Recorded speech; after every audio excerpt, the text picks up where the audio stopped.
Hello, my name is Michael Swiger, and welcome to Moments in the Word. Today we'll be examining Psalm 8.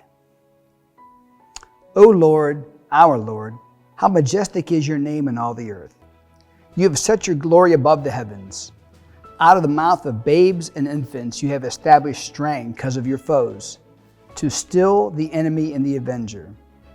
When I look at your heavens, the work of your fingers, the moon and the stars which you have set in place. What is man that you are mindful of him, and the Son of Man that you care for him? Yet you have made him to be a little lower than heavenly beings, and you crowned him with glory and honor. You have given him dominion over the works of your hands. You have put all things under his feet, all sheep and oxen, and all the beasts of the field, the birds of the heavens, and the fish of the sea, and whatever passes along the paths of the sea. O Lord, our Lord, how majestic is your name in all the earth. As a shepherd who later became a king, David was accustomed to sleeping out under the stars and gazing into the vast expanse of the universe.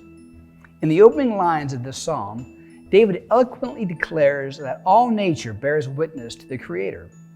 David asserts, and he uses the personal covenantal name of Yahweh that was first revealed to Moses at the burning bush, that the Lord of Israel is Lord over all of humanity. Now, this is the Yahweh who is our governor and our master. This view of the divine universal supremacy is a vast departure from the foreign gods of the neighboring nations at that time, who only saw their deities being restricted to the geographical regions that their empire controlled. Now, the word majesty refers to Yahweh's regal glory, his royal splendor. It extols God's complete sovereignty and breathtaking omnipotence above all of his creation. David is asking a rhetorical question. Now, who could possibly be an unbeliever after he scans the majestic heavens God has created?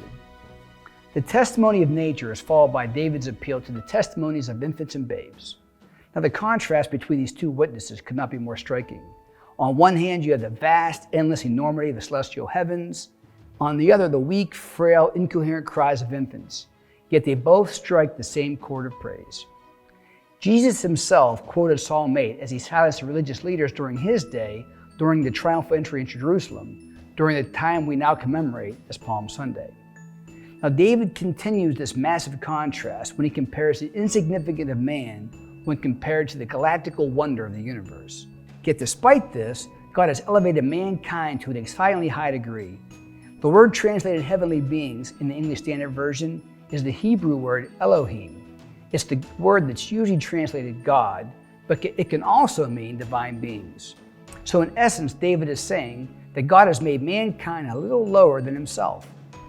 And while our inferiority to God is dramatically displayed by the greatness of his universe, yet we also see the importance of the responsibility God has given to us as we superintend over the earth, which God placed under our dominion in the cultural mandate. Now, if viewed correctly, we should see this planet as God's great glory. It's a trust to be stewarded. It's not an idol to be worshipped. God created us to be like him. We need to keep our eyes fixed on Jesus, who personifies the perfection that we are called to pursue. Thank you for spending with me these moments in the Word.